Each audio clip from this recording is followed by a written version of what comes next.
Hi everyone and welcome back to the YouTube channel. So today we're going to talk about the biggest messaging mistake therapists make online. So if you are a therapist and your website, directory profile or Instagram is not bringing the right inquiries, the problem then is not always visibility.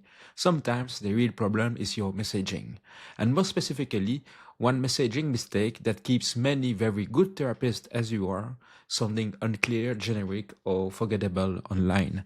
Because here is the truth. Most therapists are not bad at their work, but many are unintentionally writing in a way that makes them sound like everyone else. So their words are thoughtful, they are professional, they are ethical, but they don't help the right client quickly think, yes, this therapist gets me. And that really matters. Because when someone is searching for a therapist, they are usually not reading your website like a professional. They are reading it as a person who is overwhelmed, vulnerable, uncertain, and trying to feel safe. So in this video, we are going to see the biggest messaging mistake that you make online and why it hurts trust and what to do instead. So let's talk about the biggest mistake. So the biggest messaging mistake therapists make online is this. You write about what you do in a way that is too broad, too clinical, or too inward facing. So in other words, you describe your modality, your philosophy, or therapy in general, but you don't make it easy for the client to recognize themselves. So instead of saying something clear and emotionally resonant, your website says something like, I offer an integrative and compassionate approach tailored to each individual, or I provide a safe, non-judgmental space for healing and growth. So now to being clear about those examples, those sentences are not wrong. They are kind, common, and well-intentioned. But the problem is that they are also very, very generic. And a potential client can read that on dozens and dozens of therapist profiles. And when your message could belong to almost anyone, then it becomes much harder for the right person to feel that sense of it. So that is really the big issue. The language that many therapists are using on their websites, directory profiles, etc., are not resonating with their potential clients. Because people are not only asking, is this therapist qualified? But people are also asking themselves, do they understand what I am dealing with? Do they seem like someone I could talk to? Is this for someone like me, or can I trust myself here? So vague messaging doesn't answer those questions well enough, and in the end, you are losing potential clients. So this mistake is very understandable, and many of you often hold back because you don't want to sound reductive, pushy, manipulative, or overconfident. You don't want to overpromise. Therapists don't want to put people into boxes, and therapists don't want to sound like marketers at all. So you stay very broad, very careful, very neutral. But the irony is that when your language becomes too careful, it can stop being clear because it is too vague and not enough specific. And when it stops being clear, then it stops helping the right people feel seen. So that doesn't make your messaging more ethical, but it will often just make it less useful. So this ethical messaging is not vague messaging. Ethical messaging is about clear, honest, and grounded communication that resonates with your potential clients. People should recognize themselves in the words that you are using.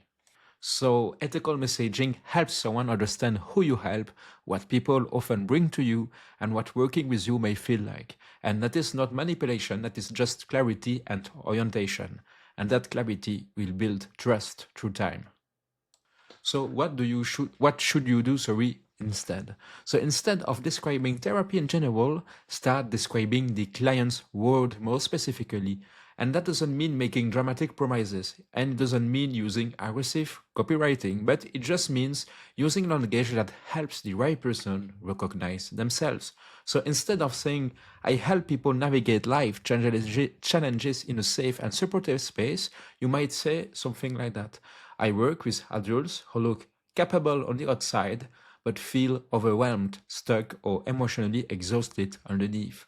Or instead of only saying, I specialize in anxiety and self-esteem. You might say I often work with people who are always holding it together for everyone else, but privately feel anxious, drained, and never quite good enough.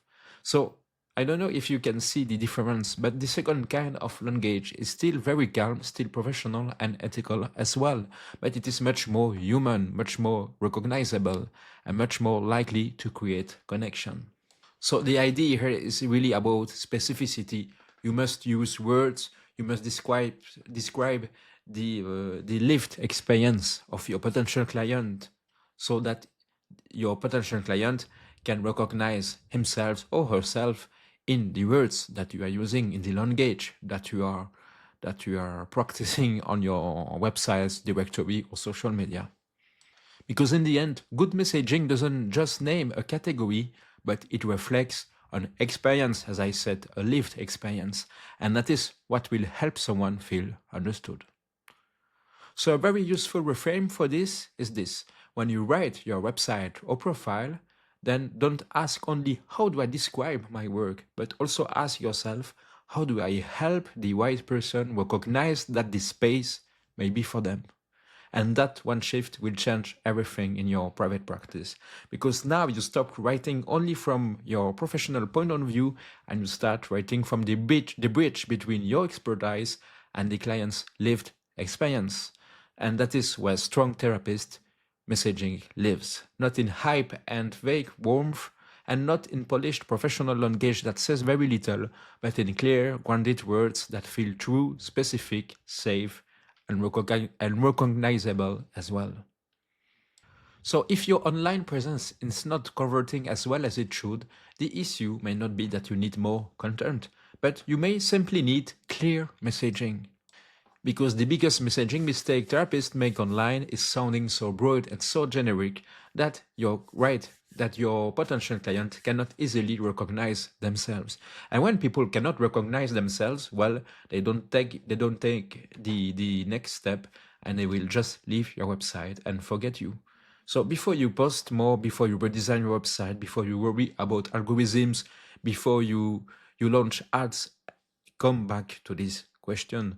Does my wording help the right person feel seen, understood, and safely invited in? And that is the gold standard. Because good therapist marketing is not about sounding salesy, and that's important. It's just about sounding clear enough to be trusted.